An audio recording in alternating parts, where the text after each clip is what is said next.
آپ لوگ تھوڑا تھوڑا قریب آ جائیں، جو یہ فاصلہ مٹا دیں، آگے آ جائیں۔ جوان آدمی ٹیک چھوڑ دیں، بوڑھا ضعیف آدمی ٹیک لگا لے، کوئی بات نہیں، لیکن جو ٹھیک ٹھاک لوگ ہیں ٹیک نہ لگاؤ، ذرا سیدھے ہو کے بیٹھو، اللہ کی بات کو ادب سے، دھیان سے، توجہ سے سننا۔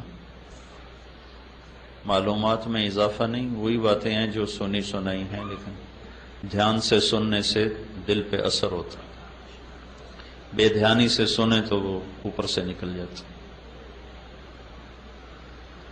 اس وقت ہم 1,24,000 انبیاء علیہ السلام کی بنائی ہوئی بتائی ہوئی ترتیب پر چلتے ہوئے مینا کے پہاڑوں میں آ گئے۔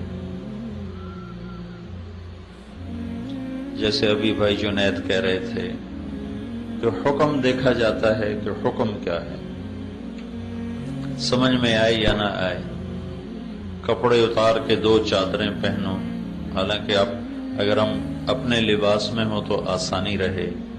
اب کسی کو تہمت باندھنے کا طریقہ نہیں آتا، کسی کو اوپر کی چادر سنبھالنا نہیں آتا، کبھی تہمت ڈھیلا ہو رہا، کبھی چادر گر رہی، کسی نے اس کو گانٹھیں دی ہوئی ہیں، کسی نے اس کو ویسے چپکایا ہوا ہے، تو کیا کہیں گے کہ بھائی اللہ کا امر ہے اور امر کو ویسے ہی پورا کیا جاتا ہے جیسے کہا جاتا ہے، اس میں اپنا اختیار نہیں ہے، اس میں اپنی تدبیر نہیں ہے۔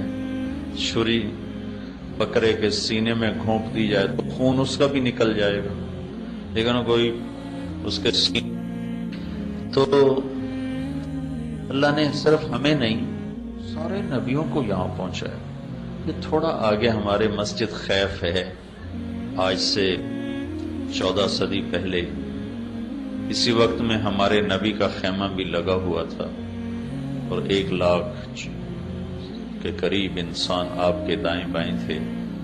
آپ کا خیمہ چمڑے کا تھا، سرخ چمڑے کا خیمہ آپ کے لیے لگایا گیا تھا، اور آپ کے دائیں طرف مکے کے لوگوں کو حکم دیا گیا خیمے لگاؤ، اور آپ کے بائیں طرف مدینے کے لوگوں کو حکم دیا گیا خیمے لگاؤ۔ آپ کے سیدھے ہاتھ مہاجرین کے خیمے تھے، اور آپ کے الٹے ہاتھ انصار کے خیمے تھے۔ ان پہاڑوں نے نبیوں کو دیکھا، صحابہ کو دیکھا، اللہ کے بڑے محبوب مقرب بندوں کو دیکھا، بندیوں کو دیکھا۔ ذرا سے شک پر جیلوں میں ڈال دیتے ہیں، قتل کر دیتے ہیں، تاریخ بھری پڑی ہے کہ وفاؤں بھری زندگی میں ذرا سا شک ہوا بادشاہوں کو سولیوں پہ لٹکاتے۔ تاریخ مسلمانوں کی بھی غیر مسلموں کی بھی تاریخ بھری پڑی۔ تو بادشاہوں کا دستور یہ ہے جس کو جو نافرمانی کرتا ہے اسے دھکا دے دیتے ہیں، اسے اپنے سے دور کر دیتے ہیں۔ اور ہمارا اپنا نظام بھی یہ ہے، جو ہمارے مزاج پہ نہیں چلتا، سگا بھائی کیوں نہ ہو تو آنا جانا بند ہو جاتا، میل ملاقات بند ہو جاتی، آگے بچوں کو بھی کہہ دیا جاتا ہے اس کے گھر نہیں جانا۔ یہ ہمارے ماحول کی چیز ہے، میں کوئی نئی چیز نہیں بتا رہا ہوں۔ ایک واحد اللہ ہے جس نے سارا سال میری نافرمانیوں کو دیکھا، میرے گناہوں کو دیکھا، میری جرتوں کو دیکھا کہ میں نے اللہ کو کیسے کیسے للکارا، کیسے کیسے اندھیرے اجالے میں اپنی منہ کالے کیے، زبان گندی کی، آنکھوں کو گندا کیا، ہاتھوں کو گندا کیا، پاؤں کو غلط استعمال کیا، پیسے کو غلط استعمال کیا، روئیں روئیں کو داغدار کر دیا، تن ہم داغ داغ شد، گناہوں سے سارا تن داغ داغ ہوا۔ میں حیران ہوں پھر اللہ نے ہمیں کیوں بلا لیا؟ وہ تو ہمیں دھتکار دیتا، دفع ہو جاؤ، تم اس قابل ہی نہیں ہو کہ میرے دربار میں بلائے جاؤ، یہ کیوں بلا لیا؟ سگی اولاد کو دھتکار دیا جاتا ہے، روزانہ اخباروں میں آق نامے لکھے ہوتے ہیں، میں نے آق کر دیا، روزانہ اخبار بھرے پڑے ہوتے ہیں۔ اور پھر میں اس پہ حیران ہو رہا تھا کہ اللہ کو تو ہماری ضرورت بھی کوئی نہیں۔ یہ مینا کی وادی میں ایک بھی حاجی نہ آئے تو اللہ کے دربار میں اللہ کی شاہی میں کوئی کمی تو نہیں آتی، اور جتنے موجود ہیں اس سے 10 گنا 1000 گنا ہو جائیں تو اللہ کی بادشاہی میں زیادتی کوئی نہیں ہوگی۔ اللہ کا حرم بھرا پڑا ہے طواف کرنے والوں سے، اس سے اللہ بڑا تو نہیں ہو گیا، اور ایک بھی طواف کرنے والا باقی نہ بچے تو اس سے اللہ چھوٹا تو نہیں ہو جاتا۔ انا اغنى الشركاء عن الشرك واللہ الغنی وانتم الفقراء، میرے بندو تمہارا رب بہت غنی ہے اور تم سارے فقیر ہو۔ اور پھر ایک حدیث میں اللہ تعالیٰ فرماتا ہے میرے بندو تم انسان، جنات، زندہ مردہ، مرد عورت، بوڑھے جوان، چھوٹے بڑے، خشک تر، اگلے پچھلے، نئے پرانے، کوئی شک نہیں چھوڑی، تم سارے سجدے میں پڑ جاؤ تو میری بادشاہی میں ایک ذرہ کے برابر اضافہ نہیں ہوتا۔ ما زاد فی ملکی شیء۔ پھر دوسری جہت سے اللہ فرماتا ہے تم سارے اگلے پچھلے، نئے پرانے، اول آخر، زندہ مردہ، بوڑھے جوان، مرد عورت، خشک و تر، سب میرے نافرمان بن جاؤ تو میری بادشاہی میں ذرہ برابر کمی نہیں آتی۔ جو اتنا بے نیاز ہو وہ نافرمانوں کو کیوں بلاتا ہے؟ کیا ظرف ہے میرے اللہ کا، کیا ظرف۔ عبیدی یبارزوننی بالعظائم، میرے بندے بڑے بڑے گناہ کر کے مجھے للکارتے ہیں۔ وَأَنَا أَكْلَأُهُمْ فِي مَضَاجِعِهِمْ كَأَنَّهُمْ لَمْ يَعْصُونِي، اور میں انہیں رات کو ایسی نیند سلاتا ہوں جیسے سارا دن انہوں نے میری کوئی نافرمانی کی ہی نہ ہو۔ تو بھائیو، سب سے پہلے تو ہم سب مرد عورت اللہ کا شکر ادا کریں۔ کہاں ہم اور کہاں یہ نکہت گل، نسیم صبح تیری مہربانی، کہاں منا۔ یہ سامنے اللہ کے نبی کا خیمہ لگا ہوا تھا، یہ سامنے مسجد خیف، اور ادھر یہ رائٹ سائڈ ہے مسجد خیف کی، تو ادھر پتہ نہیں یہاں ابو بکر کا خیمہ لگا ہو، یہاں عثمان کا خیمہ لگا ہو۔ مہاجرین کے خیمے ادھر تھے، انصار کے خیمے ادھر تھے، مکے کی سائڈ انصار کے خیمے، مینا کی سائڈ مہاجرین کے خیمے۔ ہمیں اللہ نے کیوں بلا لی؟ میں تو نس نس میں نافرمانی رچی ہوئی، تو ہم تو اس قابل نہ تھے کہ اس یہاں آتے۔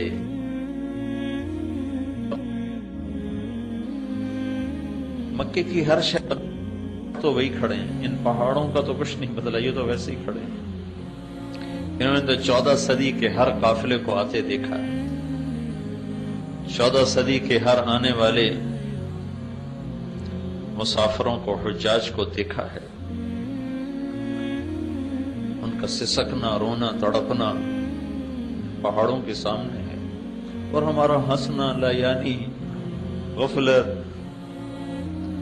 وہ بھی دیکھا ہے۔ اتنی آسانیاں، سہولتیں،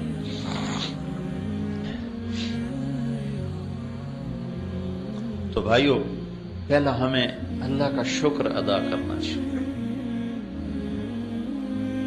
کہ اس نے ہمیں بلایا ہے۔ آدمی خود آ سکتا ہے، اپنی طاقت سے آ سکتا ہے۔ میں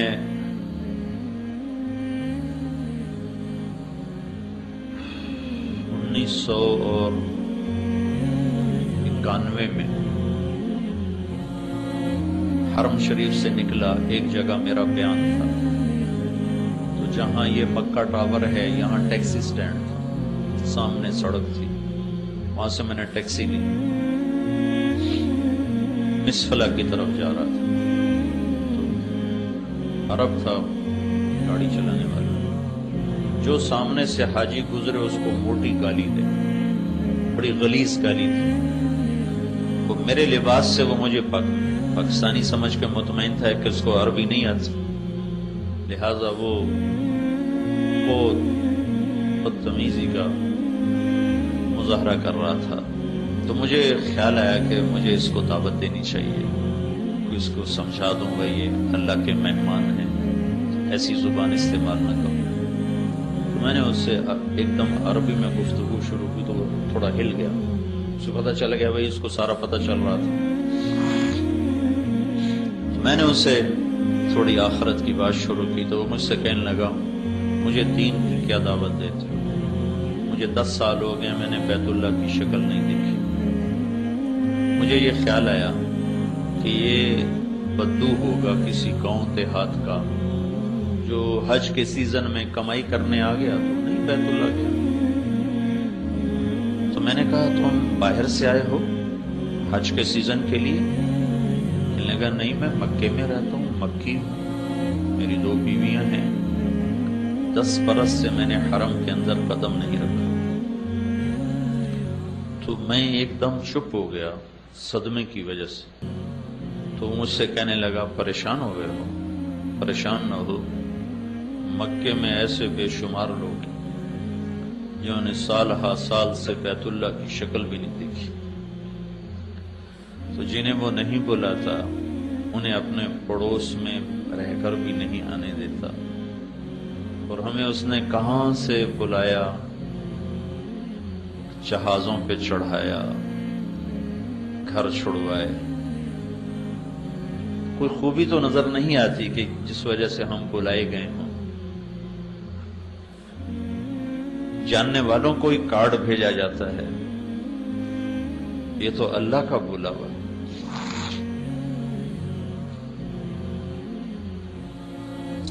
تو بھائیوں بہنوں، ہم سب پہ شکر واجب ہے کہ یا اللہ تیرا شکر ہے تو نے ہمیں بلایا ہے۔ میں نے گزشتہ رات بھی بات کی تھی، اس کو پھر دہراتا ہوں، ضروری ہے۔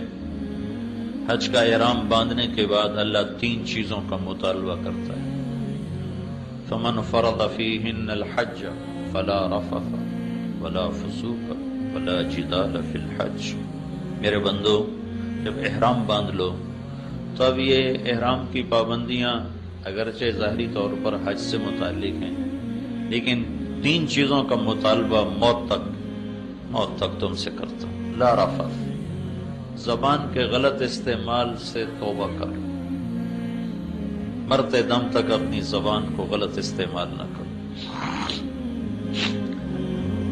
آپ نے حضرت معاذ بن جبل سے فرمایا معاذ تمہیں سارے دین کا خلاصہ بتاؤں، سارے دین کا خلاصہ؟ کہا جی کیا ہے؟ تو مجھے دیکھیں، آپ نے ایسے کی فزیکلی کر کے دکھایا، یہ نہیں فرمایا زبان پہ قابو پاؤ، یہ نہیں فرمایا، کیوں کیا؟ معاذ وہ شخص ہیں جن کے ہاتھ میں قیامت کے دن علماء کا جھنڈا ہوگا، تو ان کو ایسے سمجھایا جیسے بچے کو سمجھایا جاتا۔ ایسے کیوں کیا؟ کہ دین کا مشکل ترین کام ہے اس زبان پہ قابو پانا۔ تو معاذ کہنے لگے یا رسول اللہ زبان پہ پکڑ ہوگی؟ تو آپ نے فرمایا معاذ کیا کہتے ہیں، سب سے زیادہ جہنم میں دھکا دینے والی زبان ہے۔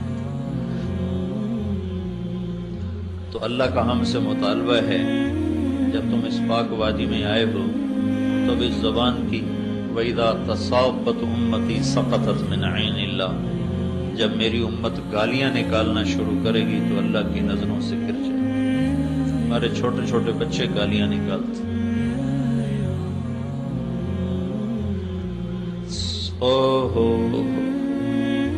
کوئی اگر بیت اللہ کو توڑنے جائے تو آپ لوگ کیا کرو گے؟ اس کی بوٹی بوٹی کر دو گے، بیت اللہ کو گرا رہا ہے۔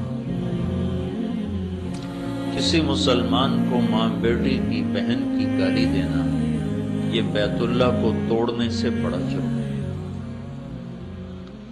کہ بیت اللہ پتھروں کی عمارت ہے، اور مسلمان کا دل ایمان سے بھرا ہوا ہے جس میں اللہ ہے۔ موسیٰ علیہ السلام سے ان کی قوم نے پوچھا تیرے رب کا کوئی گھر ہے؟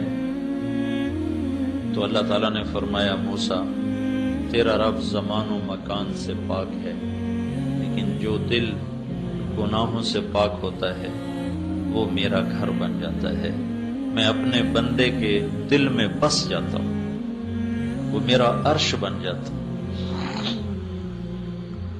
تو یہ ایک مطالبہ ہے زبان پہ قابو، صرف احرام تک نہیں، پوری زندگی، ساری زندگی سہتے رہو، چپ رہو۔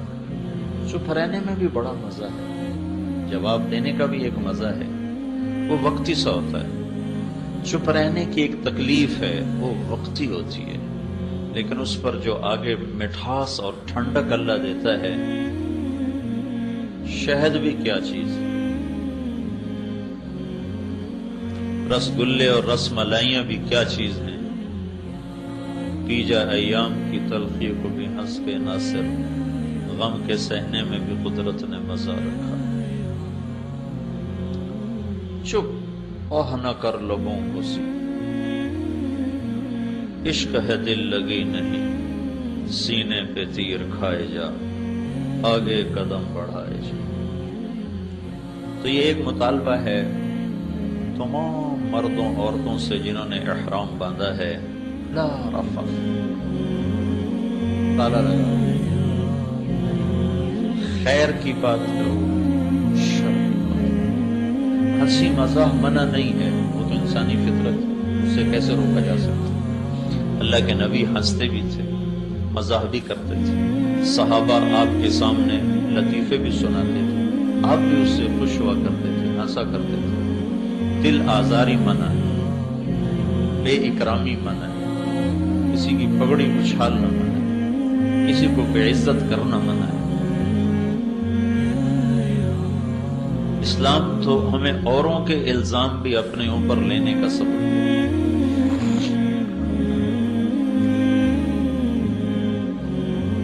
زبان پہ قابو،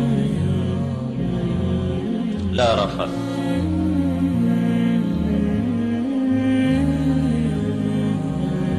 دوسرا مطالبہ ہے ولا فسوق، ولا فسوق۔ تمہاری زندگی میں جتنے کبیرہ گناہ شامل ہیں انہیں نچوڑ دو، آج دھو دو، اپنی زندگی سے نکال دو۔ عبادت کی سستی ہے، توبہ کرو۔ معاملات کی سستی ہے، توبہ کرو۔ اخلاق کی سستی ہے، توبہ کرو۔ معاشرت میں سستی ہے، بندوں اور تمہارے درمیان معاملات خراب ہیں تو اس کو بھی ٹھیک کرو، تمہارے اور تمہارے رب کے درمیان معاملات خراب ہیں تو اس کو بھی ٹھیک کرو۔ خلوت و جلوت کو اللہ سے آباد کر دو، لا فسوق۔ صرف حج کا مطالبہ نہیں، حج میں خاص طور پر ہے، اور موت تک کا مطالبہ ہے کہ اب ہماری تمہاری دوستی ہوگی، ہم نے تمہیں اپنے گھر بلایا ہے، تو میرے گھر آنے کے بعد تم مجھ سے بے وفائی نہ کرو۔ اور عاشقانہ انداز میں بلائے، اگرچہ ہمارے انداز عشق نہیں ہیں، لیکن حج کا مطلوب اصل میں عشق ہی ہے، اس لیے ہمیں عاشقانہ لباس پہنا ہے۔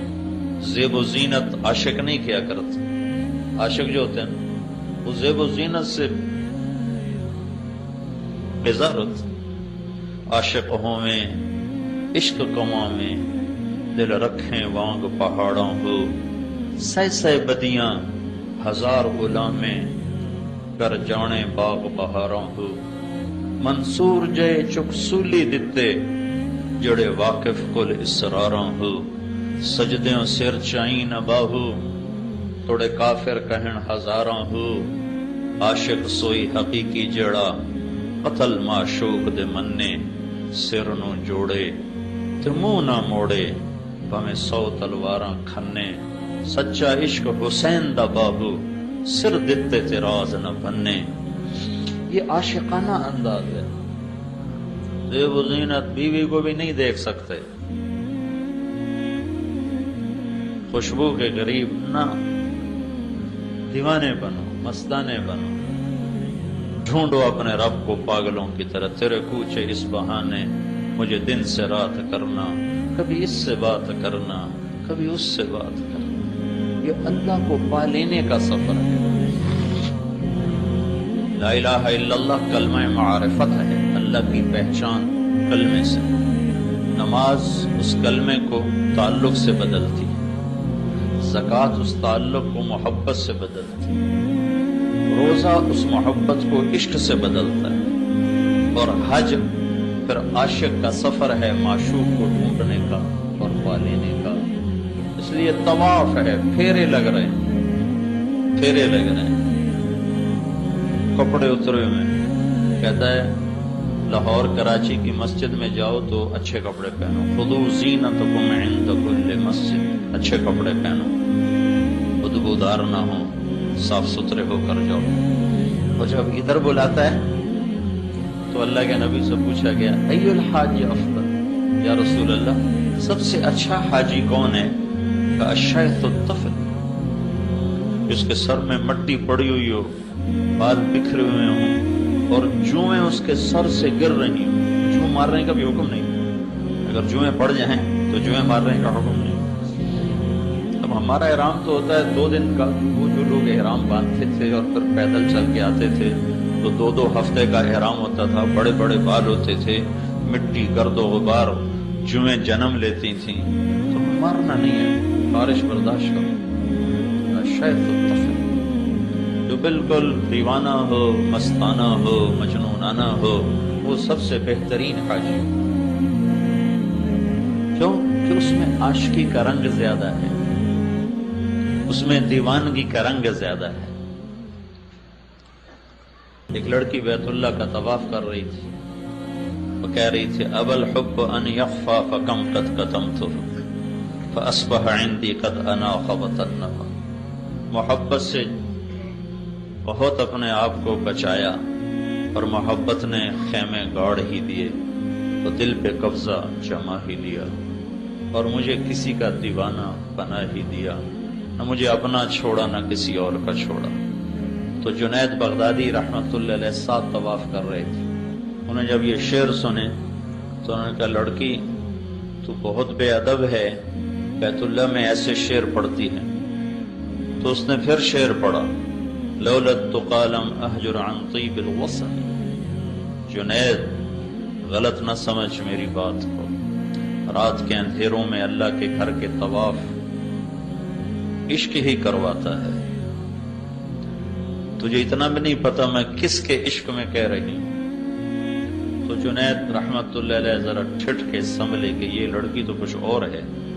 پھر اس لڑکی نے کہا جنید کس کا طواف کر رہے ہو؟ تو انہوں نے فرمایا بیت اللہ کا۔ تو وہ ہنسنے لگی اور یوں آسمان کی طرف نگاہ اٹھائی اور کہنے لگی یا اللہ تیرے بھی بندے کیسے دیوانے ہیں، تجھے چھوڑ کر پتھروں کا طواف کرتے، تیری بجائے پتھروں کا طواف کرتے۔ تو جنید فرماتے ہیں میں غش کھا کے گر گیا اور پھر مجھے اندازہ ہوا کہ وہ کس مقام کی بچی تھی، میں اس کو غلط سمجھا تھا۔ تو حج کا سفر اصل تو اللہ کو ڈھونڈنے کا سفر۔ اب یہ حج ٹور والوں نے سہولتیں دینے کے چکر میں سارا حج لڑائی بنا دی، ہمیں یہ نہیں ملا، ہمیں وہ نہیں ملا، ہمیں یہ نہیں دیا گیا، ہمیں وہ نہیں دیا گیا۔ وہ اصل جو تصور تھا وہ ختم ہی ہو کے رہے۔ کھانا ایسا تھا، بس ایسی خراب تھی، جگہ اتنی تنگ تھی، ہوٹل اچھا نہیں تھا۔ تو جس رب نے بلایا تھا کہ آ تیرا میرا کچھ تعلق ہو جائے، وہ تو محوی ہو گیا، بلبل نہیں ہو گیا۔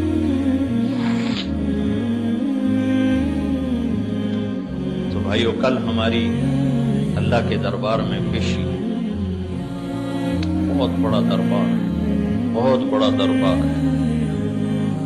جتنے بھی گناہ ہیں نا کل اللہ سے مانگو کہ اللہ تعالیٰ فرماتا ہے عرفہ کے دن میرے بندو آج اتنے گناہ لے کر آؤ جتنے بارش کے قطرے، ہم اتنے کر سکتے، اتنے گناہ لے کر آؤ جتنے ریت کے ذرے ہیں، اتنے کوئی کر سکتا ہے؟ اتنے گناہ لے کر آؤ جتنے درختوں کے پتے ہیں،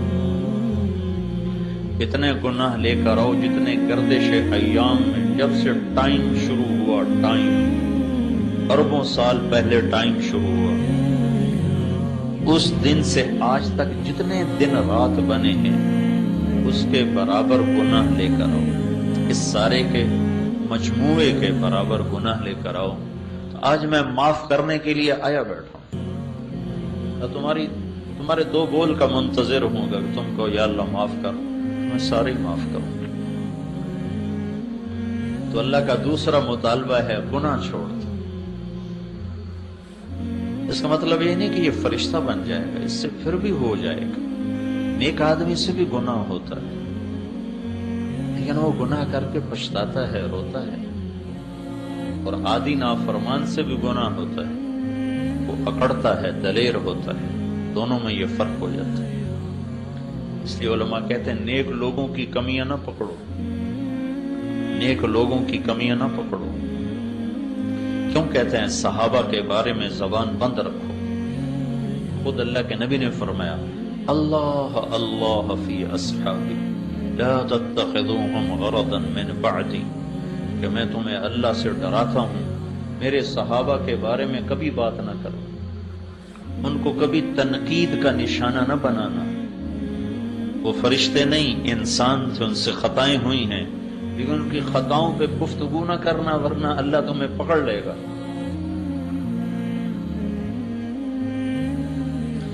نیک لوگوں کی بات ہے، بدکار کی کمی کو دیکھ کر بھی اسے حقیر نہ سمجھو کہ پتہ نہیں کب توبہ کی توفیق نصیب ہو جائے، کب بخشا جائے۔ یہی جنید جمشید کو ایک دفعہ مجھے یاد نہیں میں کہاں بیٹھا تھا، تو سامنے ٹی وی چل رہا تھا، میں اس کو جانتا نہیں تھا، تو وہ ٹی وی پر یہ آ رہا تھا اور یہ ناچ رہا تھا، اس کے گرد لڑکیاں ناچ رہی تھیں۔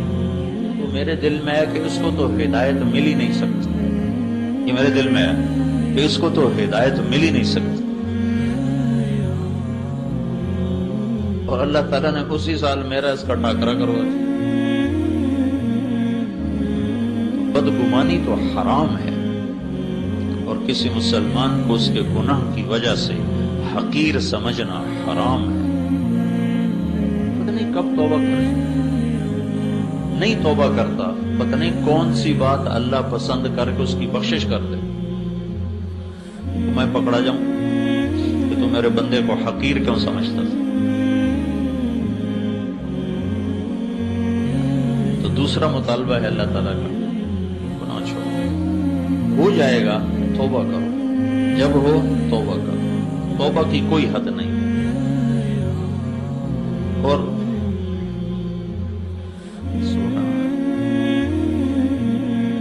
اللہ کے نبی کا فرمان ہے اگر تم سارے نیک بن جاؤ، کوئی گناہگار نہ ہو، تو اللہ تم سب کو موت دے کے جنت میں پہنچا دے گا، اور ایک قوم پیدا کرے گا جو گناہ کرے گی، پھر اپنے گناہوں پہ بیٹھ کے آنسو بہائے گی کہ یا اللہ معافی دے، پھر اللہ ان کو خوش ہو کے معاف کرے گا۔ اللہ کو معاف کرنا اتنا پسند ہے۔ تو یہ دوسرا مطالبہ ہے، گناہ نہیں، ہو جائے معاف، یا اللہ توبہ، یا اللہ توبہ۔ تیسرا مطالبہ کیا ہے؟ ولا جدال، ولا جدال، جھگڑا نہیں کرنا، لڑائی نہیں کرنا۔ ساری زندگی کے لیے دستبردار ہونا سیکھو، اور اللہ کے خزانوں میں جمع کرتے جاؤ، کرتے جاؤ، کرتے جاؤ۔ افرغ من کنزک عندی لا غرق ولا حرق ولا سرق، میرے بندے اپنا خزانہ میرے پاس جمع کرا دے، میرا بینک نہ ڈوبتا ہے، دنیا کے بینک تو ڈوب جاتے، میرا بینک نہ لٹتا ہے، دنیا کے بینکوں پہ تو ڈاکے پڑتے، میرا بینک نہ جلتا ہے، دنیا کے بینکوں میں تو آگ بھی لگ جاتی۔ اوفی کہو احوج ما تکون الیہ، جس دن تو سب سے زیادہ محتاج ہوگا میں تیرا سرمایہ کروڑوں گنا زیادہ کر کے تجھے واپس کر دوں۔ جھگڑا نہیں کرنا، لڑائی نہیں کرنا، سہ جانا ہے، پی جانا ہے۔ یہ 3 مطالبے ہیں اللہ کے۔ ایک خوشخبری ہے چپ رہ جانے والی کی، اپنا حق چھوڑ دینے والی کی۔ آپ نے مدینے والوں سے فرمایا میرے بعد تمہیں تمہارا حق نہیں ملے گا، تم کیا کرو گے؟ تو نے ایسے کہا یا رسول اللہ ہم تلوار اٹھائیں گے اور اپنا حق وصول کریں گے۔ تو آپ نے فرمایا میں تمہیں اس سے بہتر چیز بتاؤں؟ کہا جی کیا؟ کہ تم صبر کرنا اور حوض کوثر پہ آ کر مجھ سے ملاقات کر لینا، میں ساری کمیاں تمہیں اللہ سے پوری کروا کے دے دوں، سارے حق میں دلوا دوں۔ خوشخبری صرف مدینے والوں کے لیے نہیں ہے، ہر اس بندے بندی کے لیے ہے جو اللہ کی رضا کی خاطر جھگڑا چھوڑ دیتا ہے اور حق سے دستبردار ہو جاتا ہے۔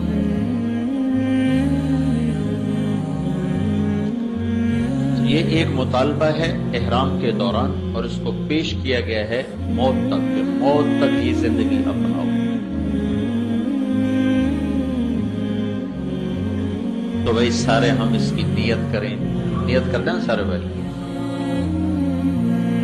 عرفات میں جو جا رہے ہیں اس کے پیچھے ایک مطالبہ ہے۔ کل جو عرفات کی حاضری ہے،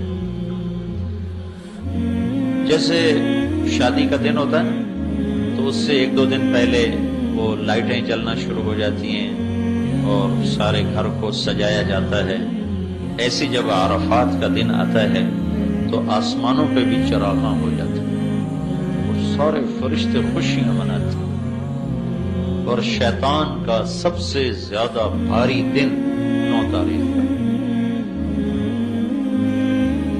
تو 9 تاریخ کا ایک مطالبہ ہے۔ عرفہ پہچان کو کہتے ہیں، پہچان کیا؟ پہچان کیا ہے؟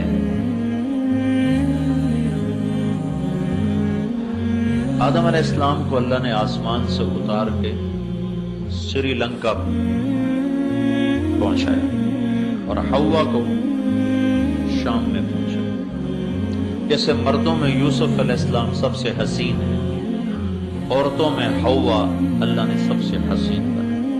ان جیسا حسن دنیا میں کسی عورت کو نہیں ملا قیامت تک۔ 40 سال میاں بیوی چلتے رہے روتے رہے، چلتے رہے روتے رہے۔ 40 برس کے بعد چلتے چلتے جبل رحمت کے قریب ایک طرف سے آدم علیہ السلام چل کے آ رہے تھے اور دوسری طرف سے اماں جان چل کے آ رہی تھیں، اور دونوں کا ٹاکرا اور آمنا سامنا اس میدان میں ہوا، پہچان کا میدان، عرفات پہچاننے کا میدان۔ دونوں اماں ابا نے یہاں بیٹھ کر اللہ سے توبہ کی اور معافی مانگی اور دعا کی اور روئے اور کہا ربنا ظلمنا انفسنا وَإِن لَّمْ تَغْفِرْ لَنَا وَتَرْحَمْنَا لَنَكُونَنَّ مِنَ الْخَاسِرِينَ۔ اللہ نے ان کی توبہ کو قبول فرمایا۔ تو عرفات میں جانے کا سب سے بڑا مقصد ہے کہ ہم جتنے مرد عورت جا رہے ہیں ہم وہاں جا کے توبہ کریں۔ توبہ ایک ہے معافی مانگنا، ایک ہے توبہ کرنا۔ معافی مانگنا تو یہ ہے کہ یا اللہ میرے پچھلے معاف کر، اور توبہ یہ ہے کہ یا اللہ آئندہ بھی کوئی نہیں کروں گا، آئندہ بھی کوئی نہیں کروں گا۔ ایک صاحب کہہ رہے تھے ایسی جاویدہ ہے، پچھلے معاف کرا کے آ جاویدہ پھر شروع ہو جاویدہ۔ تو یہ معافی مانگنے والا طبقہ تو بہت بڑا ہوتا ہے، توبہ کرنے والا کوئی ہوتا ہے۔ تو ہم نے توبہ کرنے جانا ہے، اور اللہ کی بارگاہ میں بڑا اونچا عمل ہے توبہ۔ تو وسعت رحمت ایسی ہے کہ اللہ تعالیٰ یوں فرماتے ہیں میرا بندہ اتنے گناہ کر کے آسمان کی چھت کو لگا، پھر صرف ایک دفعہ کہہ دے یا اللہ معاف کر تو میں سارے معاف کروں گا۔ قارون کو جب زمین میں دھنسایا جا رہا تھا، سورہ قصص میں 2 رکوع اس کے اللہ نے اتارے ہیں اس کی مذمت اور برائی میں، اور وہ تو موسیٰ علیہ السلام کی منتیں کرنے لگا، مجھے معافی دے دو، مجھے معافی دے دو، مجھے معافی دے دو، اور موسیٰ علیہ السلام کہتے رہے زمین کو اور پکڑو اور پکڑو اور پکڑو۔ جب وہ سارا زمین میں دھنس گیا تو موسیٰ علیہ السلام نے تو اللہ تعالیٰ نے ارشاد فرمایا، موسیٰ تیری منتیں کرتا رہا، تو نے معاف نہ کیا، میری عزت کی قسم ایک دفعہ مجھ سے معافی مانگتا میں باہر نکال دیتا۔ لو استغاثنی لأغاث۔ قارون کے لیے اللہ یہ کہہ رہا ہے کہ اگر یہ مجھ سے معافی مانگتا تو میں معاف کر دیتا۔ تو ہم تو اللہ کے نبی کی امت ہی ہیں، ہمارے پیچھے تو اللہ کے نبی کی کروڑوں دعائیں ہیں اور آپ کا بہت بڑا آسرا ہے۔ تو بھائی سارے مردوں سے، عورتوں سے، بھائی بہنوں سے یہ گزارش ہے کہ ہم پکی توبہ کی نیت کرتے ہیں۔ بنی اسرائیل میں ایک نوجوان تھا، زندگی اس کی بڑی غلط تھی، تو اس کو شہر والوں نے شہر سے نکال دیا۔ شہر سے نکلنا ایک قسم کی موت ہوتی تھی اگر قطع تعلق ہو، کہ اسباب زندگی باہر تھے ہی نہیں، تو کچھ عرصہ تو وہ جیا، پھر جب اسباب زندگی ختم ہوئے تو بھوک نے ڈیرا ڈالا، فاقوں نے گرا دیا اور بیماری نے گھیرا، موت سر پہ آن کھڑی۔ تو اس نے دائیں بائیں دیکھا، کوئی میرا مددگار ہو، کوئی میرا بچانے والا ہو، لیکن سارا شہر ہی اس کے خلاف تھا۔ پھر اس نے ایسے آسمان کو دیکھا اور کہنے لگا، یا من لا تضرہ الذنوب ولا تنقصہ المغفرہ، اے وہ ذات جسے معاف کرنے سے کوئی کمی نہیں آتی اور عذاب دینے سے وہ بڑا نہیں بن جاتا، مجھے سب نے چھوڑ دیا ہے، میں نے ساری زندگی تیری نافرمانی کی، میں تجھ سے معافی مانگتا ہوں، مجھے معاف فرما دو، میں نے تیرے بارے میں سنا ہے تو بڑا غفور الرحیم۔ موت کے وقت کی تو توبہ قبول ہی نہیں ہوتی، لیکن اللہ جو چاہے کر دے۔ جب وہ مرا تو اللہ نے موسیٰ علیہ السلام سے فرمایا، میرا ایک دوست جنگل میں مر گیا ہے، اس کے جنازے کا انتظام کرو، جو اس میں شرکت کرے گا اس کی بھی بخشش ہو جائے گی، جو اس کے کفن دفن میں شریک ہوگا اس کی بھی بخشش ہو جائے گی۔ تو لوگوں نے جب سنا تو انہوں نے دوڑ لگائی، آگے دیکھا تو وہی نوجوان آوارہ گرد۔ تو انہوں نے موسیٰ علیہ السلام سے عرض کی، اس کو تو ہم نے شہر بدر کیا تھا اس کی نافرمانی کی وجہ سے، یہ اتنا مقرب کیسے بن گیا کہ اس کے کفن دفن میں شریک ہوں تو بخشے جائیں۔ موسیٰ علیہ السلام نے اللہ تعالیٰ سے پوچھا تو اللہ تعالیٰ نے ارشاد فرمایا، یہ ایسا ہی تھا جیسے یہ کہہ رہے ہیں، لیکن موت کے وقت جس درد سے اس نے مجھے پکارا، میری عزت کی قسم اگر اس وقت یہ پوری دنیا کی بخشش مانگتا تو میں اس کی طفیل ساری دنیا کو معاف کر دیتا، اس نے صرف اپنی بخشش مانگی، میں نے معاف کر دیا۔ تو بھائی سب سے گزارش ہے کہ حج کی بہت بڑی چیز ہے اور حج کا بہت سر فہرست مطالبہ ہے کہ ہم عرفہ میں توبہ کے لیے جا رہے ہیں۔ تو سارا مجمع توبہ کی نیت کرے۔ توبہ کیا ہے؟ جو پچھلے گناہ کیے یا اللہ وہ معاف کر دے، جو آئندہ زندگی ہے اس میں نہیں کروں گا، سب معاف ہوگا۔ ہاں کسی کا حق دبایا ہوا ہے، وہ گناہ معاف ہو گیا، حق معاف نہیں ہوا، وہ واپس کرنا ہوگا۔ اللہ کے نبی نے فرمایا کہ شہادت ہر گناہ دھو دیتی، لیکن اگر شہید بھی کسی کا حق مار کے مرا ہوگا تو اللہ اسے قیامت کے دن بولے، شہید نبیوں کے بعد ان کے درجے ہیں شہید۔ اللہ تعالیٰ فرمائیں گے اس کا حق ادا کرو جو تو نے دبایا تھا۔ وہ کہے گا یا اللہ وہ تو لاہور میں تھا، کراچی میں تھا، پشاور میں تھا، پنڈی میں تھا، یہاں تو نہیں۔ تو اللہ تعالیٰ فرمائیں گے میں نے وہ منگوا لیا ہے، ادا کرو۔ کہا جی کدھر ہے؟ جاؤ فرشتوں سے اللہ کہے گا اس کو جہنم میں لے جاؤ۔ تو جہنم کے 7 حصے ہیں، جہنم حطمہ، لظہ، سعیر، سقر، جحیم، حاویہ۔ حاویہ منافقین کے لیے ہے، وہ حق حاویہ میں پڑا ہوگا۔ شہید جہنم کے سارے حصوں سے گزرتا ہوا حاویہ میں آئے گا اور اسے اٹھا کر اوپر جائے گا۔ جب کنارے پر آئے گا تو اللہ دھکا دے گا اور پھر نیچے گرے گا۔ یہ شہید کے ساتھ معاملہ ہے۔ تو عام آدمی اگر کسی کا حق مار کے مر گیا تو وہ کدھر جائے گا؟ کہاں سے نجات پائے گا؟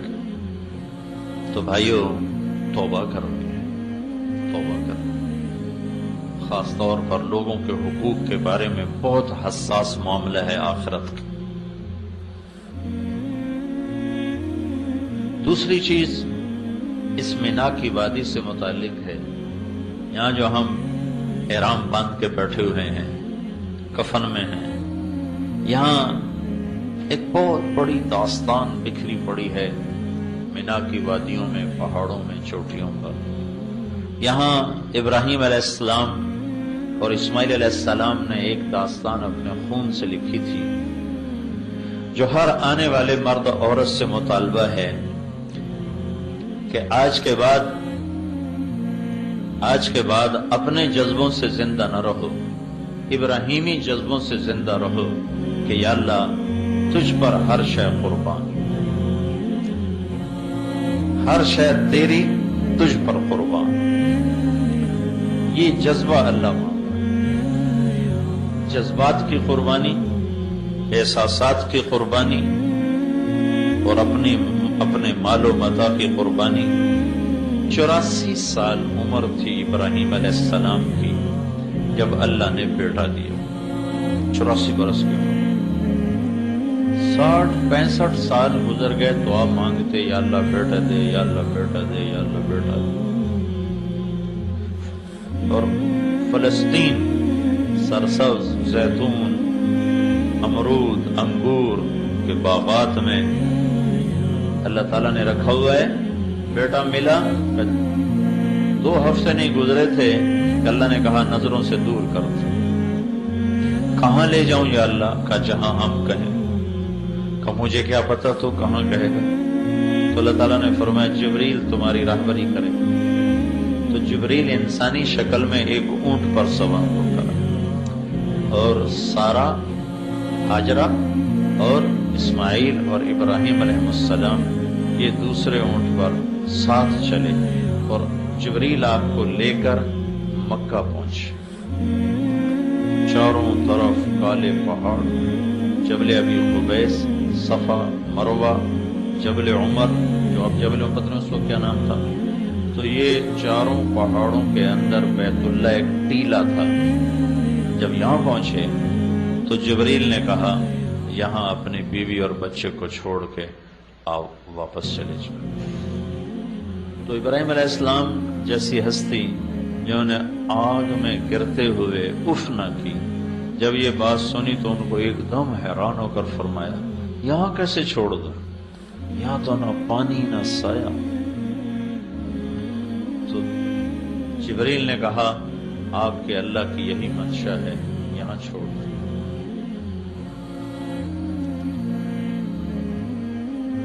جب ان کو چھوڑ کر چلنے لگے تو وہ حیران پریشان، وہ تو مصر کی شہزادی تھی ہاجرہ، مصر کے بادشاہ نے اپنی بیٹی نکاح میں دی تھی۔ حیران پریشان، یہ کیا کر رہا ہے ہمارے ساتھ؟ وہ چل دیے تو وہ کہنے لگے کیا کر رہے ہو؟ کدھر چھوڑ کے جا رہے ہو؟ کیوں چھوڑ کے جا رہے ہو؟ اور آگے حکم ہے جواب بھی نہیں دینا، خاموش، چپ کر کے جا رہے ہیں۔ اونٹنی کی نکیل پکڑی اور جا رہے۔ کدئی ایک جگہ آتی ہے جہاں اب یہ زمزم کا پانی وہاں مہیا کیا جاتا ہے۔ یہ بیت اللہ سے کوئی 3 کلومیٹر کا فاصلہ ہے۔ یہاں تک میاں بیوی چلتے آ رہے ہیں اور ہاجرہ فریادیں کرتی آ رہی ہیں۔ آپ ذرا سوچو ابراہیم کے دل پہ کیا گزر رہی ہو؟ صرف نبی نہیں ہے، خامد بھی تو ہے، باپ بھی تو ہے، انسان بھی تو ہے، کیا گزر رہی ہوگی؟ اس امت کو گھر چھوڑنا پہلے دن سے سکھایا گیا۔ اس امت کی ابتدا ہی گھر چھوڑنے سے، بیوی بچے چھوڑنے سے ہے کہ ان کو دنیا میں دین پھیلانے کا کام ملنا تھا، تو اللہ نے ان کو پہلے سے تربیت فرمائی کہ یہ اللہ کے کلمے کے لیے گھر چھوڑنے والے بنے۔ 3 میل کے بعد ان کو خیال آیا یہ اللہ کا رسول ہے، کہیں اوپر سے کوئی حکم نہ آیا ہو، تو پھر فرمانے لگی اللہ امر، کیا اللہ نے کہا ہے؟ تو ابراہیم علیہ السلام نے ایسے سر ہلایا، ایک دم ہاجرہ کے جذبات بدل گئے، وہ تن نے کہنے لگے اذن لن یضیعنا اللہ، جاؤ چلے جاؤ، میرا رب مجھے کبھی ضائع نہیں کرے گا۔ تو کیا حشر ہوا ہوگا اس معصوم بچے کے۔ 3 دن میں پانی ختم ہو گیا، کھانا ختم ہو گیا، ایک چھاگل میں پانی تھا تھوڑا سا، کچھ زیادہ رہا تھا، کچھ کھانا تھا، اگر اللہ چاہتے تو ختم ہوتے ہی چشمہ نکال دیتے۔ اللہ کی کیا حکمت ہے کہ اسماعیل کی چیخیں ہیں اور وہ ایڑیاں رگڑ رہا ہے، اور ماں بے قرار ماہی بے آب کی طرح تڑپتی ہے، ہائے میں کیا کروں، ہائے میں کیا کروں۔ پھر جب نہیں رہا گیا اور اس کا رونا برداشت نہیں ہوا تو بھاگ کے صفا پہ چڑھ گئی، حالانکہ پتہ تھا کچھ بھی نہیں ہے، کچھ بھی نہیں دیکھا، دور دور تک کوئی امید و آس۔ پھر نیچے اترے، پھر جہاں دوڑتے ہیں وہ وادی تھی، وہاں بچہ نظروں سے اوجھل ہو گیا تو وہاں دوڑ لگائی تاکہ بچے کو جلدی سے دیکھ سکوں۔ جب بچہ نظر آنے لگا تو پھر آہستہ ہو گیا، پھر مروہ پہ چڑھی، پھر صفا پہ، پھر مروہ پہ۔ میں شکر ادا کرتا ہوں کہ اماں 7 چکروں میں ہی تھک گئی، اگر وہ 14 لگا لیتی تو ہمارا کیا حال ہوتا، ساڑھی تو انہیں 7 تے بس ہو جاتی۔ 7 چکروں کے بعد وہ گر گئی، وہ جی نہ چاہا کہ بچے کو کے پاس جاؤں، میں گر گئی، اور اس نا امیدی میں کہ میں یہاں مر جاؤں وہ وہاں مر جائے، میں بچے کو مرتا دیکھ نہیں سکتا، تو بڑی یاس بھری نظروں سے بچے کی طرف دیکھا تو اللہ کا غیبی نظام حرکت میں آ چکا تھا۔ جبریل پہنچے ہوئے تھے انسانی شکل، تو انہوں نے دیکھا ایک آدمی میرے بیٹے کے پاس ہے، تو پھر جیسے بجھتی شمع بھڑکتی ہے ایک دم اٹھی اور بھاگی، قریب آ کر دیکھا تو آدمی غائب اور بچے کی ایڑیوں سے پانی نکل رہا تھا، ابل رہا تھا، ابل رہا تھا۔ اب تو بڑے سائنسی ٹیکنالوجی بہت چیزیں ایجاد ہو گئیں، تو مجھے یہ زمزم کے کنویں پر جو انجینئر تھے انہوں نے مجھے بتایا کہ اس کے سورس کو معلوم کرنے کی کوشش کی گئی، جیولوجسٹ بلائے ساری دنیا سے، طائف تک زمین کو چھانا کہ شاید یہ زمزم کا پانی یہ کنیکٹ ہے کسی پانی کے ذخیرے سے اور وہاں سے پانی آتا ہے، لیکن کہیں بھی اس کا کوئی کنیکشن کوئی نہیں۔ جو ہی موٹر چلتی ہے تو جھرنوں سے پانی نکلنا شروع ہو جاتا ہے، اور جو ہی موٹر بند ہوتی ہے تو وہ پانی بند ہو جاتا ہے۔ 5-6 جھرنے ہیں نیچے، سوراخ ہیں، ان سوراخوں سے جب موٹر چلاتے ہیں تو پانی نکلنا شروع ہو جاتا ہے، جب موٹر بند کرتے ہیں تو وہ بند ہو جاتا ہے اپنے آپ آٹومیٹک۔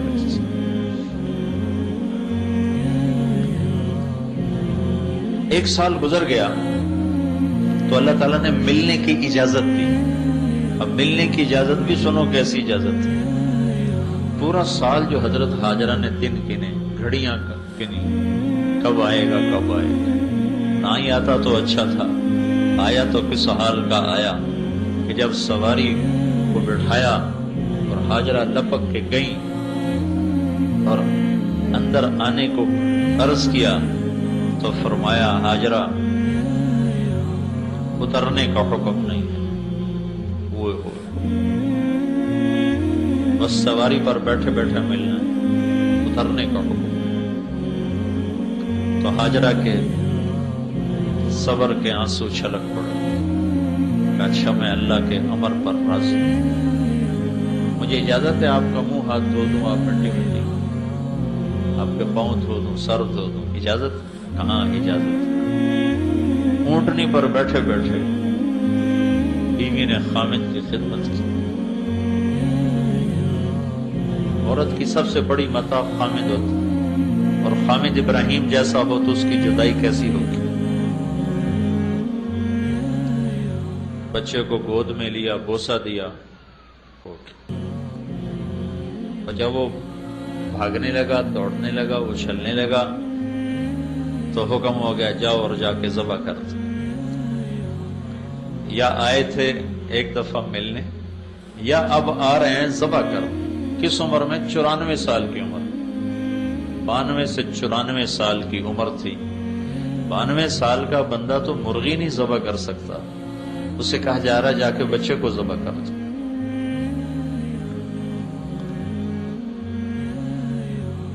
تو جب وہ یہاں پہنچے ہیں تو حاجرہ سے کہا بچے کو تیار کر دو، میں اسے سیر کرانے جا رہا. تو اسماعیل بھی بڑے اچھل رہے کہ آج میرا ابا مجھے سیر کرانے لے جا رہا، میں ابا کے ساتھ سیر کرنے جا رہا. وہ چھری انہوں نے چھپائی ہوئی ہے، لے کر نکلے ہیں تو پیچھے شیطان آ گیا حاجرہ کے پاس. تجھے خبر ہے کہاں لے کے گیا؟ سیر کرانے کا. نہیں، ذبح کرنے جا رہا ہے.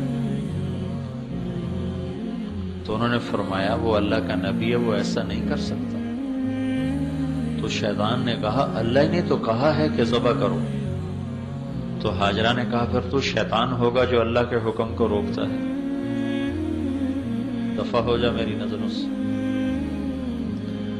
تو ابراہیم علیہ السلام پتہ نہیں کہاں سے چلے، کس طرف سے مینا میں داخل ہوئے. پہلے شیطان کو جو ہم کنکری مارتے ہیں، یہاں شیطان اسماعیل کو نظر آئے اور ایسے اشارہ کیا، مجھے دیکھو ایسے اشارہ کیا، ہاتھ کا اشارہ گردن پہ ایسے کیا، یہ تجھے ذبح کرے گا، یہ ایک اشارہ. تو انہوں نے اپنے ابا کو بتایا کہ ایک آدمی مجھے ایسے ایسے کر رہا ہے. تو ابراہیم علیہ السلام نے اس کو 7 پتھر مارے تو وہ زمین میں پھنس گئے. آگے چلے تو تھوڑی دور گئے تو وہ پھر ظاہر ہو گئے. پھر اسماعیل کو ایسے ایسے کیا. پھر انہوں نے اپنے ابا کو بتایا تو انہوں نے پھر اس کو 7 پتھر مارے، پھر زمین میں پھنس گئے. پھر آگے چلے، تیسری جگہ وہ سامنے آئے. پھر انہوں نے کہا ابا مجھے ایسے کر رہا ہے. تو انہوں نے پھر پتھر مارے، پھر پھنس گئے، پھر نہیں آئے. پھر وہاں سے یوں مڑے، دائیں طرف پہاڑ ہوتا تھا، چند سال پہلے تک وہ پہاڑ موجود تھا، اب انہوں نے ہٹا کے، اللہ ان کو جزائے خیر دے، آل سعود کی بڑی خدمات ہیں حجاج کرام کے لیے. تو انہوں نے اس پہاڑ کے ساتھ ایک وادی تھی، اس وادی میں اس کو گھاٹی تھی، اس میں بچے کو لے گئے. اور قرآن یوں کہتا ہے یا بنی انی ارا فی المنام انی اذبحک فانظر ماذا ترى. میرے بیٹے مجھے اشارہ مل چکا ہے تیرے ذبح کرنے کا، تو کیا کہتا؟ ذبح کرنے. کیا ماں تھی جس نے 7-8 برس کے بچے کی ایسی تربیت کی کہ وہ کہنے لگے یا ابا تفعل، ابا فوراً جلدی کرو. یا ابت ایک لفظ بتاتا ہے کہ اسماعیل پر ذرا خوف نہیں آیا. افعل کا لفظ بتاتا ہے کہ خوشی سے کہو ستجدنی انشاء اللہ من الصابرین. اپنا دعویٰ نہیں کیا. دیکھو تواضع، دیکھو معصوم بچے کی کیا انشاءاللہ کہا. انشاءاللہ، انشاءاللہ ابا آپ دیکھو گے میں صبر والا ہوں. انشاءاللہ اللہ کو بیچ میں شامل کیا. تو ابراہیم علیہ السلام کہنے لگے بیٹا تجھے خبر ہے میں کیا کہہ رہا ہوں؟ تو بہت خوش بول رہا ہے. تو فرمایا مجھے خبر ہے آپ جو کچھ کہہ رہے ہیں، سودا بڑا سستا ہے، آپ کے بدلے میں اللہ مل جائے گا، اللہ آپ سے بہتر ہے. دنیا کے بدلے میں جنت مل جائے گی، جنت دنیا سے بہتر ہے. پھر بچے کا ذہن ماں کی طرف چلا گیا. تو اسماعیل فرمانے لگے ہاں مجھے اپنی ماں کا خیال آ رہا ہے، اسے بہت دکھ ہوگا میرے مرنے کا.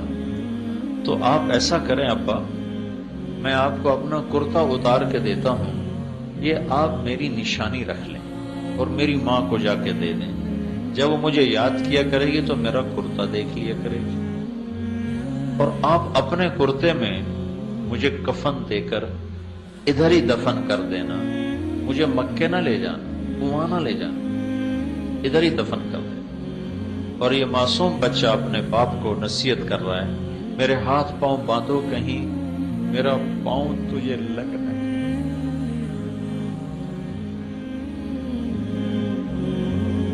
اور مجھے الٹا لٹا دو کہ آنکھوں سے آنکھیں چار نہ ہوں، تیرا ہاتھ کانپ نہ جائے، اور آنکھوں پہ پٹی باندھ لو تاکہ تیرا دل مضبوط رہے تو گھبرا نہ جائے۔ یہ ایک معصوم بچہ 94 برس کے بوڑھے کو نصیحت کر رہا ہے۔ بیٹے کی ٹانگیں باندھی جا رہی ہوں ذبح کرنے کے لیے۔ بکرے کی ٹانگیں تو باندھی جاتی ہیں، گائے بھینس اونٹ کی ٹانگیں تو باندھی جاتی ہیں، معصوم بچے کی ٹانگیں ہاتھ باندھے جا رہے ہیں وہ ذبح کرنے کے لیے، تو اس باندھنے والے کے جی پہ کیا گزر رہی ہوگی؟ ان کو لٹایا، یعنی جیسے پہلے کہا ہے 94 برس کا بوڑھا تو مرغی نہیں ذبح کر سکتا، بچہ ذبح کرنا پڑ جائے تو اپنا گھٹنا ان کے کمر پہ رکھا اور ان کے سر کے بال پکڑے اور یوں اس کو اٹھایا، سر کو اٹھایا تاکہ نیچے سے چھری چلا سکے، ایسے سر کو اٹھایا اور یوں، کیا منظر ہوگا، یوں آسمان کی طرف دیکھا اور کہا یا اللہ تو مجھ سے ناراض ہو گیا ہے،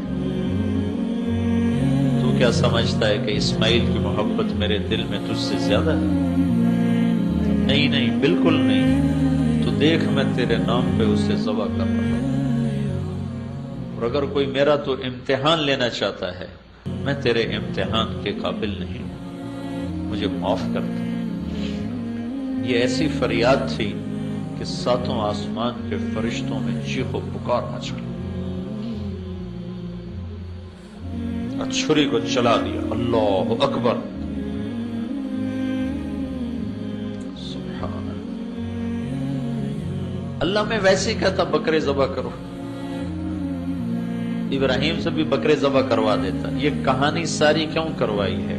ایک مطالبہ ہے کہ اللہ پر ہر جذبہ قربان کرو، اپنے غلط نفع قربان کرو، غلط جذبے قربان کرو، اپنے غلط راہوں کو قربان کرو، اپنے غلط مفادات کو قربان کرو، اس کے لیے جتنی بھاری قیمت دینی پڑے دے جاؤ۔ چھری چلی، کیسے چلی؟ چلانے والا چلائے تو چلے، نہ گردن کے نیچے کوئی لوہا آیا، نہ چھری موم بنی، نہ چھری نشان بھی نہ ڈال سکی۔ ایک دفعہ چلائے، دوسری دفعہ چلائے، تیسری دفعہ چلائے، نہیں چلی۔ پھر اٹھے اور جا کر اس کو تیز کر رہے ہیں۔ کیا کہانی ہے، کیا داستان ہے، چھری تیز کر رہے ہیں۔ پھر جب اٹھ کے واپس آئے تو اللہ تعالیٰ نے کہا جبریل میرا خلیل جوش میں،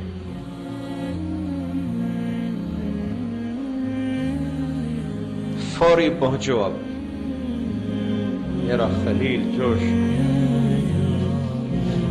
فوری پہنچو۔ تو 1 سیکنڈ کے 1000 کروڑ میں کھرب میں حصے میں جنت سے چھترا لیا، اسماعیل کو کھسکایا، چھترے کو ڈالا، چھری پار ہوئی گردن کے پار۔ ابراہیم سمجھے اسماعیل ذبح ہو گیا، پٹی جو آنکھ کھلی تو جبریل بھی کھڑا ہے، اسماعیل بھی کھڑا ہے، اور چھترا ذبح ہوا۔ اللہ کے نبی قربانی میں چھترا ذبح کیا کرتے تھے، ساری زندگی آپ 2 چھترے ذبح کیا کرتے تھے۔ ایک اپنی قربانی کا، ایک امت کی طرف سے آپ ذبح کیا کرتے تھے۔ ویسے تو گائے، اونٹ، بیل، بکرا، بکری، چترا، دمبا، بھیڑ سب چلتا ہے، لیکن اللہ کے محبوب ہمیشہ قربانی 2 چتروں کی کیا کرتے تھے اپنی طرف سے، بیویوں کی الگ ہوتی تھی۔ وہ سنت ابراہیمی کی یاد میں چھترا لایا گیا تھا۔ تو ہم سب سے اللہ کا مطالبہ ہے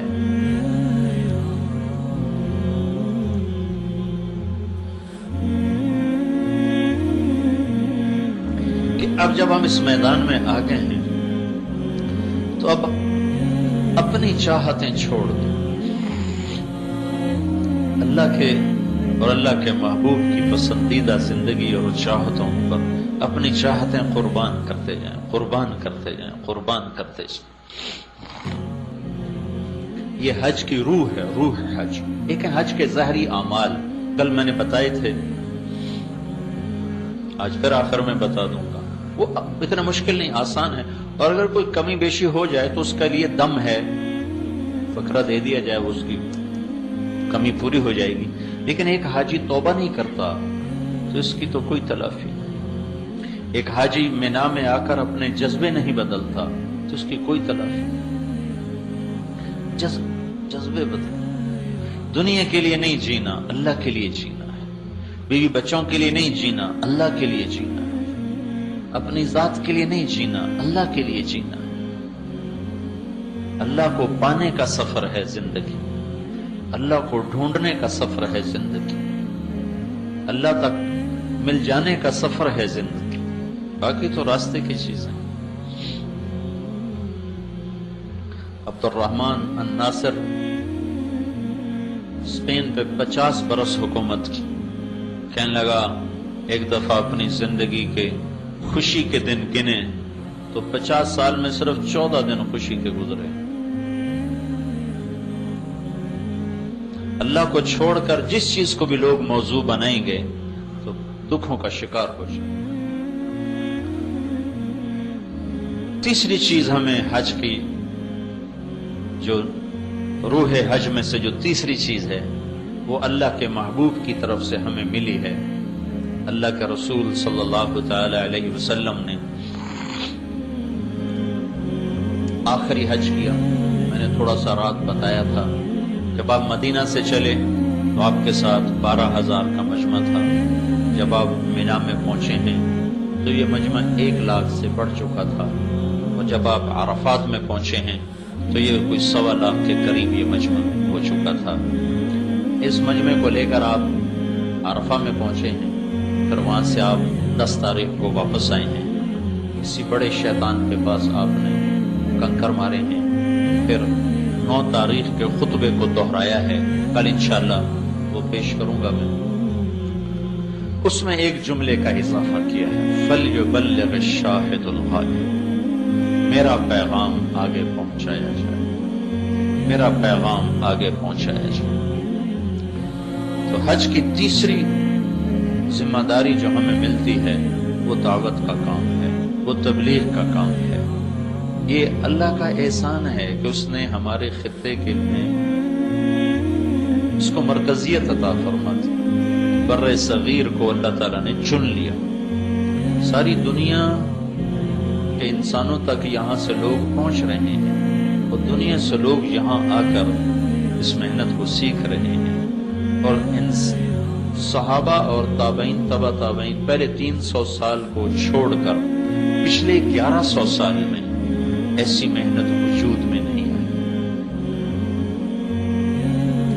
اور ایسا مؤثر اور ایسا پر اثر کام پچھلے 11 صدی میں نہیں۔ 3 صدی کو تو کوئی مل نہیں سکتا کو اللہ کے نبی کی شہادت، لیکن پچھلی 11 صدیوں میں امت کو جتنا نفع پہنچا ہے اس دعوت کی محنت سے، وہ ایک فقید المثال چیز اور ایک عجائب غرائب قدرت میں سے۔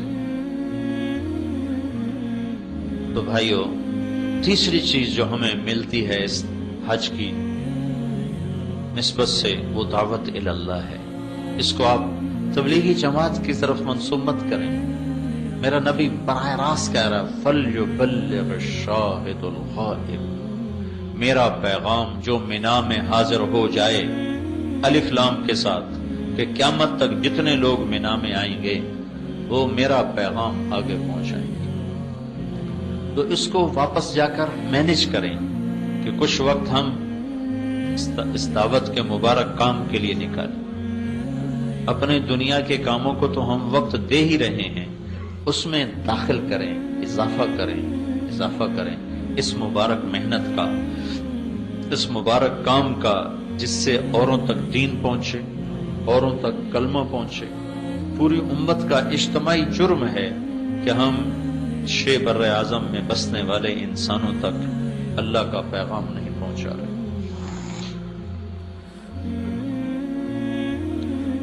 اور اس امت میں میں ہندوستان کے ایک بہت بڑے بزرگ ہیں مولانا کلیم صدیقی صاحب، وہ وہاں غیر مسلموں میں دعوت کا کام کر رہے ہیں اور لاکھوں کی تعداد میں لوگ اسلام میں داخل ہو چکے ہیں. پرسوں مجھے ملنے آئے ہوئے تھے تو ان کے ساتھ انہوں نے ایک آدمی کا تعارف کروایا کہ اس کا نام تھا بلبیر سنگھ. یہ بابری مسجد کو جنہوں نے گرایا تھا اس کی قیادت کرنے والا یہ شخص تھا اور اب اس کا نام عامر ہے. تو بابری مسجد پر پہلی کدال چلانے والا وہ شخص تھا. پرسوں وہاں بلڈنگ میں آیا ہوا تھا. اب اس کی ماشاءاللہ اتنی بڑی داڑھی تھی، اتنا بڑا اس کا محراب تھا.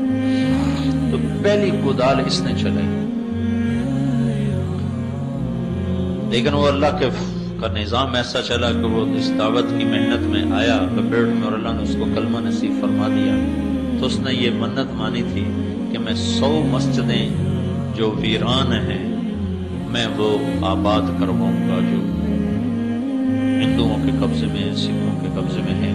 تو اس نے بتایا کہ میں 77 مسجدیں آباد کروا چکا ہوں. 37 باقی، 27 باقی، 77 مسجدیں آباد کروا چکا. تو وہ انہوں نے بتایا کہ ایک وہاں پنجاب میں ایک بہت بڑا گھرانہ تھا، اس کی ایک بچی پڑوس میں جاتی تھی کھیلنے کے لیے. وہ گھرانہ تھا تبلیغ والوں کا، مسلمان تھے. وہ انہوں نے اس بچی کو دعوت دیتے رہے، وہ مسلمان ہو گئی. مسلمان ہوئی تو سال 2 سال تو چھپا رہا، پھر پتہ چل گیا. تو جب انہیں پتہ چلا تو انہوں نے اس کو سمجھایا کہ ہم بڑے لوگ ہیں، ہماری بڑی بدنامی ہوگی اگر تم نے اپنا دھرم چھوڑ دیا. تو اس نے کہا پتا جی اب میں دھرم نہیں چھوڑوں گی. تو باپ اور چچا نے بیٹی کو قتل کرنے کا منصوبہ بنایا اور اس کو وہ لے کر گئے. وہ پہلے سے انہوں نے اپنے ملازموں سے گڑھا کھدوا دیا. تو باپ اور بیٹا چاچا دونوں اس بچی کو لے کر گئے. اس بچی نے اپنا نام رکھا تھا حرا. اس نے اللہ کے نبی کی سیرت سنی نا اس گھر میں کہ اللہ کے نبی غار حرا میں گئے، تو اس نے اپنا نام حرا رکھا ہوا تھا. تو جب وہاں کہ انہوں نے بچی کو دھکا دیا اس اور اس کو پیٹرول چھڑکا اور اس کو آگ لگا دی. تو اس کے چاچا نے کہا تو ہمیں مسلموں کی دوزخ سے ڈراتی ہے، ہم تجھے دنیا میں دوزخ کا مزہ چکھاتے. تو جب اس بچی کو آگ لگ رہی تھی تو وہ کہہ رہی تھی چچا مسلمان ہو جا، چچا مسلمان ہو جا، پتا جی مسلمان ہو جاؤ، دوزخ کی آگ سے بچ. وہ کہنے کہ یا اللہ تو گواہ ہے میں نے تیری محبت میں یہ سب کچھ برداشت کیا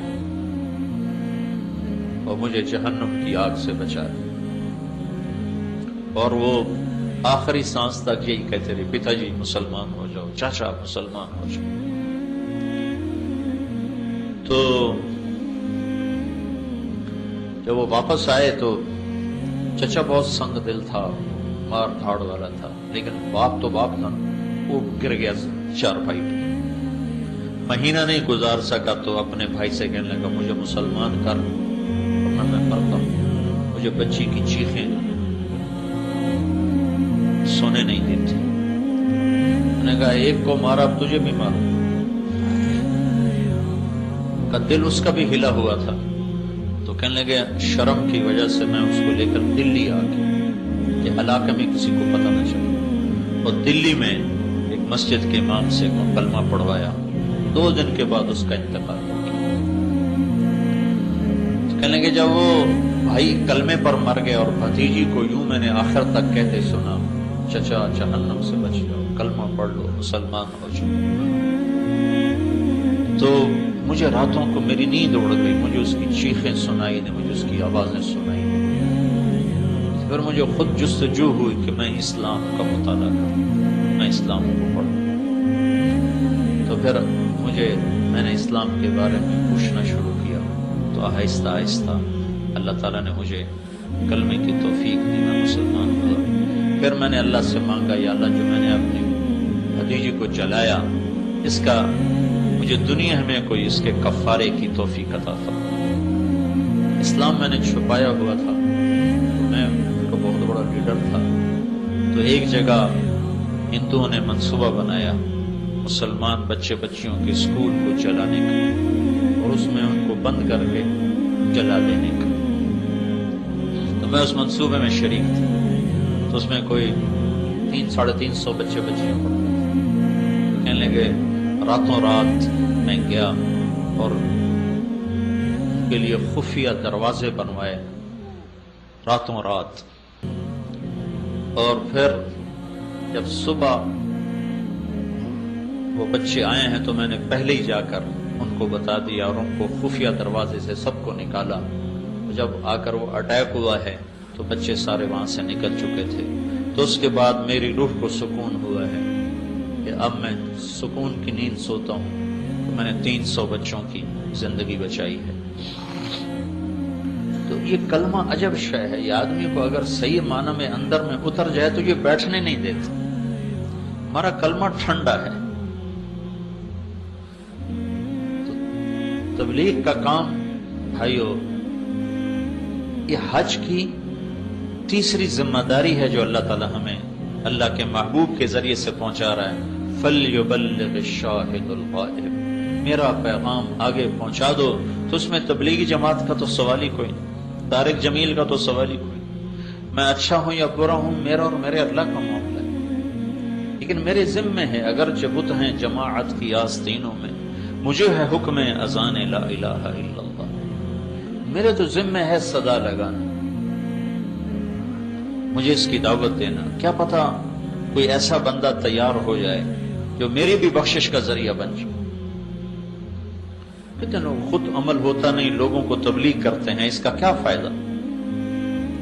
اس کا فائدہ یہ ہے، یہ میں نہیں کہتا ہوں کہ عمل نہ کرو، لیکن میں ایک غلط چیز کی وضاحت کرنا چاہتا ہوں کہ میرے نبی نے فرمایا نیکی کی راہبری کرنے والے کو بھی نیکی کرنے والے کا اجر ملتا ہے.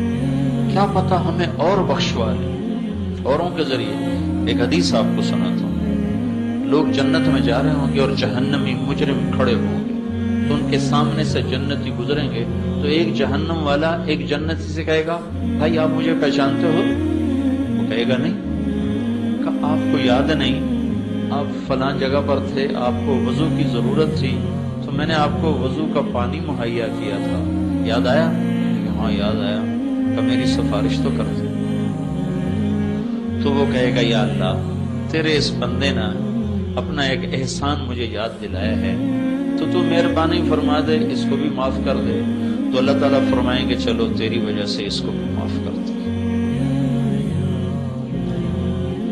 میں اپنی ذات میں کھوٹا مسلمان ہوں، لیکن میری دعوت سے ایک سچا مسلمان تیار ہو جاتا ہے اور وہ جنت میں جا رہا ہوتا ہے. تو اگر پانی وضو کے پانی دینے پر سفارش ہو سکتی ہے تو سیدھا راستہ دکھانے پر تو بہت بڑی امید ہے سفارش.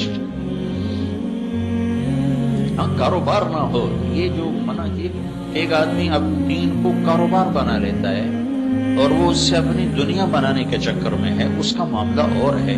ایک آدمی دین کو کاروبار نہیں بنا رہا، وہ دعوت کا کام کر رہا ہے لیکن گناہگار بھی ہے، کمزور بھی ہے، غلط بھی ہو جاتا ہے، ٹھیک بھی کر لیتا ہے، اس کا معاملہ اور ہے. تو بھائیو یہ 3 باتیں ہیں جو ہم نے اللہ سے مانگنی ہیں.